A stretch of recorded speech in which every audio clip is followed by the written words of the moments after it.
Hello friends, welcome to this YouTube video program. Friends, we are discussing about your assignment questions in different courses of MA Education program of IGNO. We have already discussed about the assignment question of first course, that is MES 011. We have also discussed about assignment questions of MES 012, and today we are discussing about the questions of the course, that is MES 013. So friends, in our earlier program, we have discussed two questions. As you know that in a course, you will get three questions. Okay, that is, we call it is assignment one, and under assignment one, you will get three questions. Okay, question number one, A, B, and C, and you have to write each question within 500 words. And we have also discussed that when you will write the answer of the assignment question, your answer should be in three parts. You should start with an introduction, then there will be the content presentation, or you can say that that is the main body of your assignment, and then you have to conclude it by giving the you can say a conclusion. uh, we have already discussed first two questions of MES 013 course, and in this program we will discuss the third question. The third question is that is question number 1C, and the question is explain the concept, nature of affective domain, suggest strategies for selecting and organizing curricular experiences for developing affective learning in your learners. So here you see this question specifically taken from block 4 and unit 13.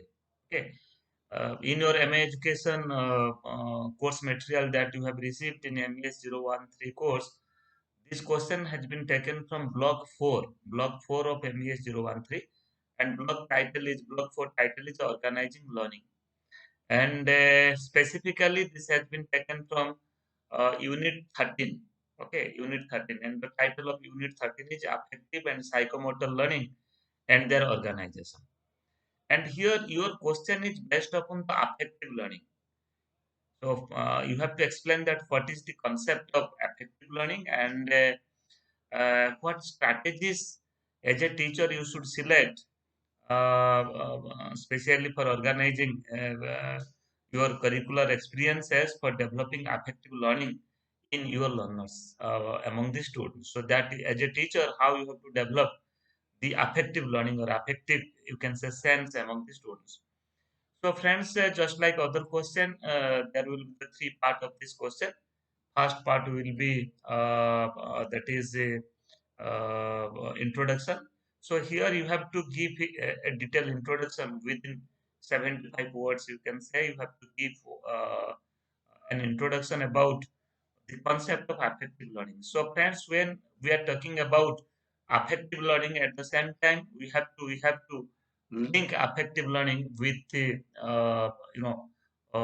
your uh, cognitive aspect as well as the psychomotor aspect.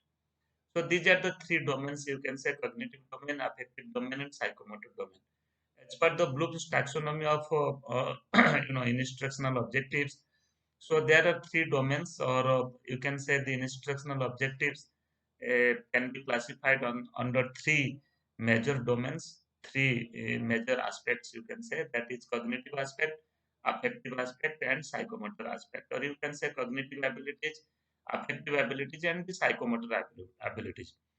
So, friends, before writing this question, you should understand the concept of affective domain or affective learning. Okay, you see, whenever as a teacher, whenever we engage ourselves in the teaching learning process, we keep three things in mind.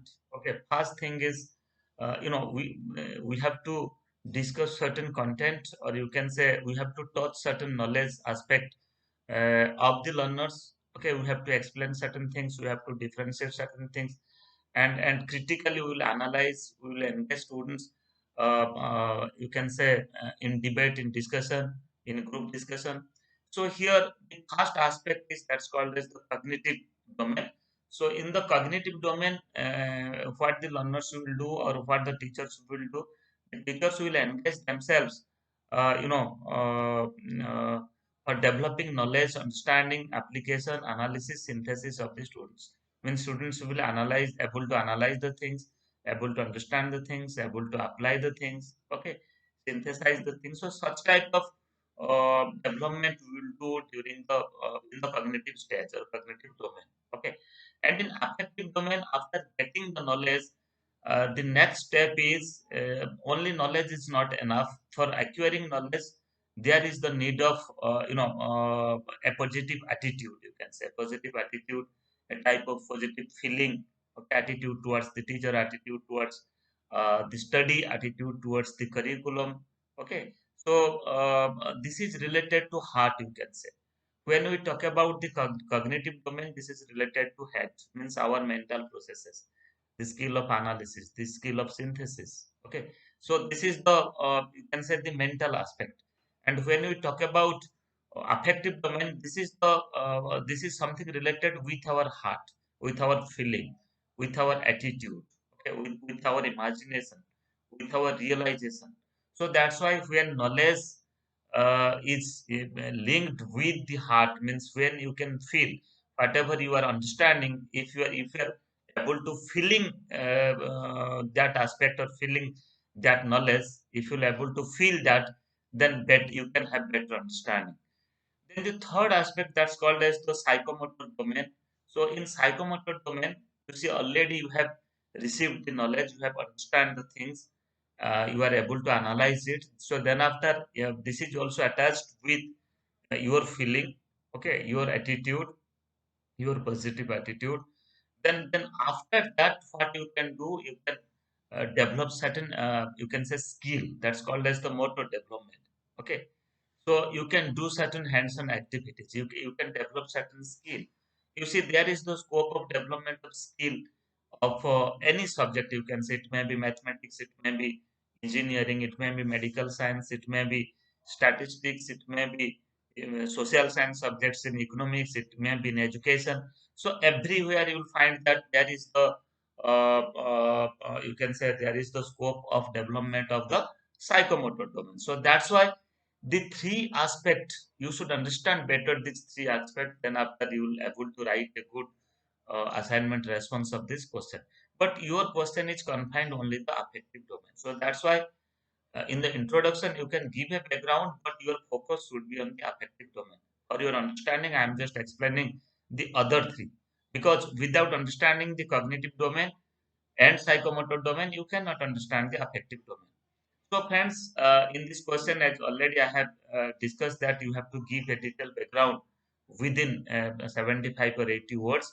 So then after you have to write the content presentation. It may be, you can say, within 350 words.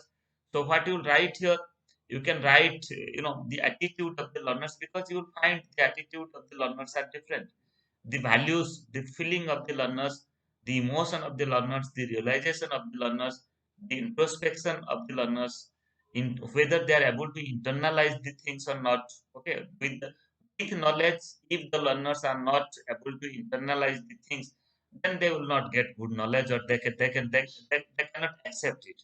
They cannot develop a positive attitude in it. So that's why you can say attitude, your affective domain is very much important so far as teaching learning process is concerned. So then after, whether the children are linking mind with their heart and hand. So what I was telling earlier, when we are talking about the cognitive domain, it talks about the mind. When we are talking about the affective domain, it talks about the heart. When we are talking about the psychomotor domain, it talks about the hand. Means when you are doing certain things. So it is the connection of three things. So then whether the students are developing self-concept, that is also related to affective domain, their mental health, their morality, their ego development, okay, their feelings, their motivation. So all such things as a teacher you have to deal. So, friends, your question is you have to explain the concept of the nature of affective domain. So, all such things which is like feeling, attitude, self-concept, okay, then you can say internalize the things, introspection, so value. So, all these things should be connected. Means how these things helps to the learners for better learning, that you have to explain. You have to explain the concept of it. So then after you have to suggest, certain techniques, certain you can say you have to give your suggestions that how what strategy as a teacher you have to adopt for developing the affective learning among the students. So that's why what you can do, you can just involve the students to work in a group. Okay, so this it is difficult to do it in individual instruction. So that's why as a teacher, when you are engaging students in peer activities, in group activities, then when you are engaging students in different types of cultural activities, different types of social events, community participation, you will find that they're developing a type of feelings. And if you are giving scope to the students for engaging themselves in different activities, okay, in demonstration, in writing some things, in narrating some things, in storytelling. And when the students will, get appreciated by others, then definitely they will develop certain feeling. Okay, and that feeling is one of the example of their affective domain. So only content is not enough. With the content, a positive attitude and feeling is important, for meaningful learning. So that's why here the strategies that the teacher will adopt means the teacher will deal the students, provide the knowledge, engage the students in explaining the things, in describing the things, okay, narrating the things, storytelling the things. But at the same time, they will also do. The learners will involve themselves in doing the things. Okay, and in a group, when a group is presenting, you'll find that other groups are clapping, other groups are you can say appreciating that how nicely you are doing the thing. So that is the feeling aspect. So they will develop a type of feeling. So friends, and always as a teacher, what you have to do, you have to praise the students whenever you have observed any strong point among them. Okay, so that's why you should not neglect all this. So as a teacher, you have to develop such strategies, you can say, for developing the attitude domain or attitude, your affective domain among the students. Then after content presentation, further you have to conclude it by saying that what is the importance of development of affective domain in the teaching learning process. So how the teacher should deal it. Okay, and if a teacher is very much conscious and very much acquainted with the strategies that should be adopted for developing affective domain among the students, then definitely he or she may be a very good teacher, may be an effective teacher. So that's why, friends, you have to write this question in such a way that you will start from introduction, giving a background of the cognitive, affective, and psychomotor domain. Then, after in the content presentation, your main focus will be affective domain. First, to understand the affective domain means to explain the affective domain, its different aspects. So then after the strategies that the teacher will adopt for developing affective domain among the learners, that you among the students, that you have to do. And further you have to conclude it by saying that it is the role, it is the duty of the teacher to develop affective domain among the students by using different strategies. So here you can also put certain examples during your content presentation. Okay, valid examples you can also put, taking example from content, different content, maybe science, maybe social science. Okay, from that background, from the content background or the subject background you are coming from. So you can put certain examples. So friends, this is about the third question. First two questions have already we have already discussed in our earlier program. So, friends, with this question, we have completed the assignment of the third course, that is MES 013, that is Learning, Learner, and Development. Next, tomorrow we'll discuss, in our next video, we'll discuss the fourth course, that is MES, the assignment questions of the fourth course, that is MES 014. Thank you.